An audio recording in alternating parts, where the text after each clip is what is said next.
Good morning students, new chapter reproduction. Let us start. Reproduction क्या होता है?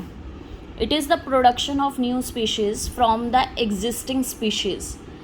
नए की खोज पुराना जो एग्जिस्ट हो रहा है उसी से ही होगी.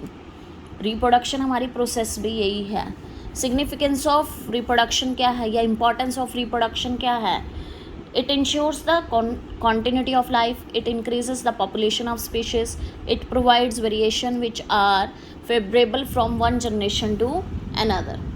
Importance of variation in organisms. क्या importance है?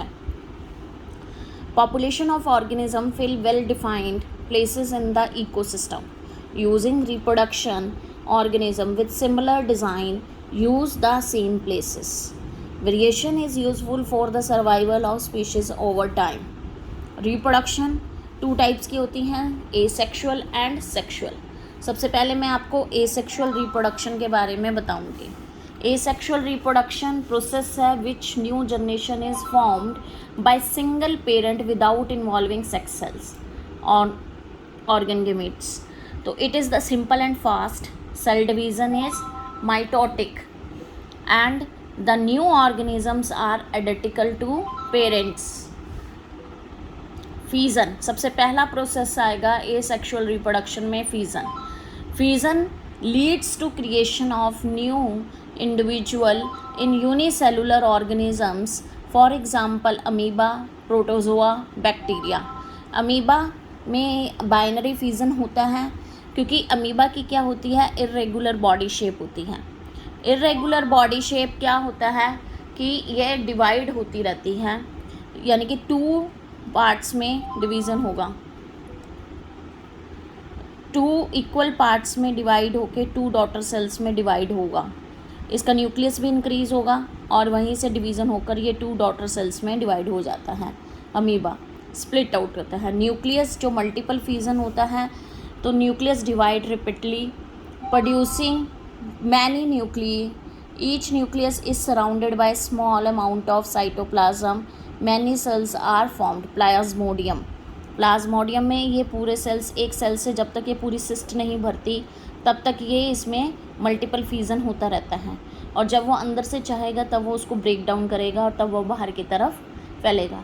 तो प्लाज्मोडियम में किसका होता है, मलेरिया का. तभी आपका जो मलेरिया का टेस्ट है वो आपकी बॉडी में 7 डेज़ आफ्टर 7 डेज़ के बाद डिडक्ट होता है. यही एक कारण है क्योंकि उसमें मल्टीपल फिजन होता है. इसमें क्वेश्चनिंग आती है differentiate between binary fission and multiple fission. Next आपका इसमें आता है बेटा फ्रेगमेंटेशन. फ्रेगमेंटेशन में क्या होता है कि फ्रेगमेंट्स, ये जो स्पाइरोगैरा है इसकी एक फ्रेगमेंट को अगर मैं काट दूंगी तो नया स्पाइरोगैरा बनना शुरू हो जाएगा. Breakup of 2 or more small pieces, for example spirogyra can be involve the more spirogaras. Regeneration. It is the process by which organisms having the ability to regenerate give rise to new individual organisms from their body parts. For example, Hydra and Planaria. That is the Planaria fish. इसको मैं 3 parts में अगर cut करती हूँ, ये अलग अलग 3 parts में डिवाइड हो रहा है, तो 3 न्यू प्लानेरिया फिश अपने आप रीजनरेट हो जाएंगी. ऐसे ही आपने कभी सुना होगा कि छिपकली की अगर पूँछ कट जाए तो उसकी नई पूँछ आ जाती है, वो रीजनरेशन की है. स्टार फिश की अगर एक लेग कट गई है तो उसकी नई लेग आ जाती है. आपके नेल्स हैं, आप जितनी बार मर्जी काटो वो दोबारा रीजनरेट हो जाती हैं. आपके हेयर्स हैं, ये कुछ चीज़ें हैं जिसमें रीजनरेशन की वो एबिलिटी होती है कि वो रीजनरेट हो जाते हैं. नंबर 2 है budding. Budding develop as the outgrowth due to the repeated cells division and matured. Bud gets detached from the parent body. A new independent individual is formed. For example, Hydra and yeast. Yeast आपका खमीर उठाने के लिए utilise किया जाता है बेटा, तो वो आपकी बॉडी में यानी कि घर में यूटिलाइज़ होता है यीस्ट.